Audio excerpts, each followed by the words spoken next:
What's up, everyone? Welcome inside Studio AP Morning Drive on YouTube. And one of the biggest stories entering this week was the shuffle at the top of the official World Golf Ranking, with Rory McIlroy passing Brooks Koepka as a new top dog in the men's game. And ahead of his start at Riviera, our own Todd Lewis caught up with Brooks on his new #2 ranking. You've experienced both of these things. So which is the biggest challenge? Getting to #1 in the world or maintaining that position?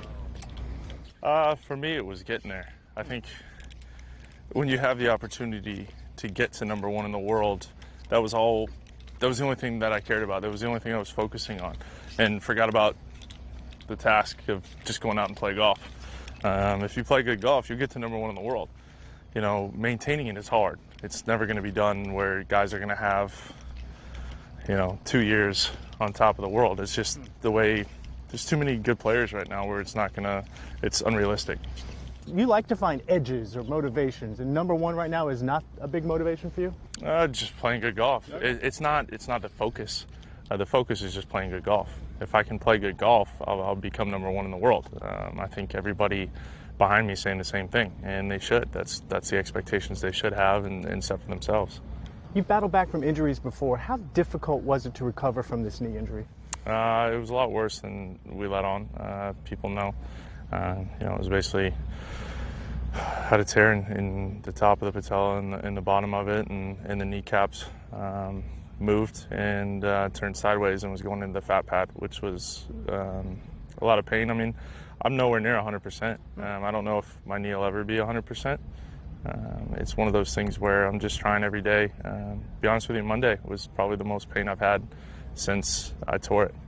It was one of those things where you just have good days, you have bad days, and you just gotta really watch it. Now it feels stable though. I don't feel like my knee, when I'm walking, it's gonna go out to the left or go inside on me. It feels stable, just strengthening things, but yeah, there's still pain there.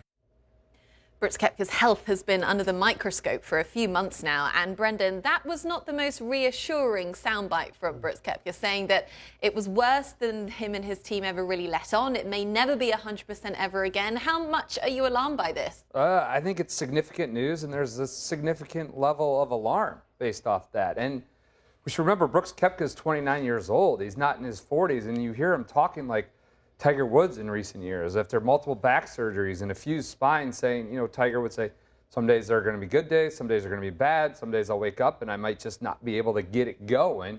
And Brooks is talking about how, some days are good, some days are bad. Monday actually was the most pain I've felt. And, maybe he'll be 100% at some point in the future, but he doesn't sound totally convinced of it. And he's 29 years old. I think this is a significant development. We've seen him play a couple times in the Middle East now. Maybe not up to the Brooks standard, but he acquitted himself well, top 20s. But I guess I wonder if this is kind of a new reality of this younger generation. Maybe, faster, quicker burnouts. They become reach top of the world rankings faster. They're optimized when they're younger, so they can be competitive even at 19, 20, 23. Maybe win your majors, get your peaks in your 20s, but you fall out quicker. We saw this with Jason Day last week. He made a reference to contemplating retirement last year. Day had a similar short burst where he was #1 in the world. I just wonder if this is a new reality. Ice skating, gymnastics, tennis. Maybe we're comparing him to some of the young prodigies in other sports. I'll tell you this, it's significant because Brooks Koepka has built his reputation on being Superman. Significant because the depth at the top of the official World Golf Rankings is so great. Significant because he called out Rory McIlroy, and now he's been passed by Rory McIlroy. We're going to learn a lot more about Brooks Koepka and how he's able to adjust life with this injury. This is his new reality. What's his response? Can he still be great even if he's not 100%? Yeah, he had better adjust because he's hit how many million golf balls at this point. He's lifted how many very, very heavy weights. Even if the knee gets better, which will never be 100%, but it's going to be better, something else is going to hurt, and that's just part of reality of playing golf. That's things are going to break down, things are going to hurt. What level do I go home? What level do I play through? What level do I have to go to the doctor and discuss surgery? All those things are just going to be a 29-year-old muscle man, #2 in the world now, reality. Brooks Koepka's recent results, T34 in Abu Dhabi, T17 in Saudi. He obviously hasn't quite got going yet, and we know what gets him going, and that's majors and the players and the big events. How important do you think this week is for him at the Genesis Invitational? Is he just looking for momentum, or is he looking for results right now? I don't think he's looking for either, to be honest with you. I think he's just looking for reps, looking for practice. Based on this seems like a total change in mentality, kind of I don't know, bringing the expectations down a little bit, maybe even on himself, and obviously outwardly those watching us by disclosing to Todd, hey, it was more severe than we let on. I think he may be adjusting, I don't know, the goalpost, but changing the expectations here. I think it's just about reps right now. And February isn't where Brooks has made his hay. It's at the major championships. And I think that's what he probably has an eye on. And maybe it's also learning how to play with a injured knee. Are you hurt? Are you injured? Is it learning to adjust to a new reality of maybe where you're not always 100%? Also adjusting to the new reality of being number 2. I mean, he seems so comfortable wearing the crown as the number 1 player in the world. Loved it, luxuriated in it, and now that has been taken away from him. You know, he told us how easy it was to win major championships. Will it still be? Being number 1 looked easy and comfortable to him, where it isn't for every player on the PGA Tour.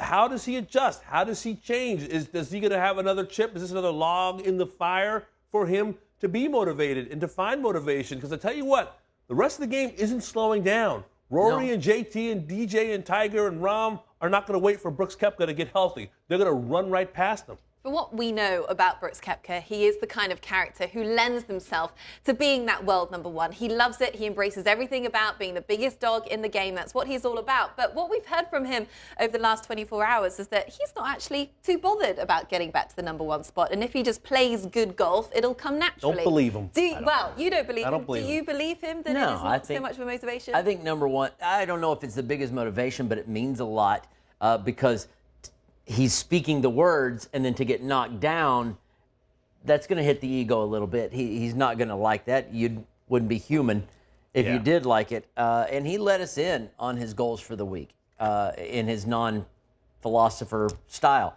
Play good golf. That's it. I mean, how do I get to number 1? If I play good golf, it'll take care of itself. Yeah. So that's what he needs. He doesn't need a win here. He needs a little bit of sustained playing good golf, and that breeds and feeds off itself and keeps rolling in because of the injury time and the kind of stutter starting aspect of how he's played so far overseas. He had some really good rounds, and then he has some really bad rounds. So he just needs to play good Brooks golf and let that kind of momentum take. Defending PGA champ, any chance, with the hurt knee, we see him blazing down the fairway with John Daly, with a cart, maybe Harding Park, kind of racing down the fairway. He does have a beer sponsor. He does. So that sounds perfect. 29 going on 59. Never did I think we'd be comparing Brooks Koepka to John Daly in today's show, but it has happened. So for all of the latest golf news and discussions on the biggest topics in the game, be sure to subscribe below and tune in to Morning Drive every day.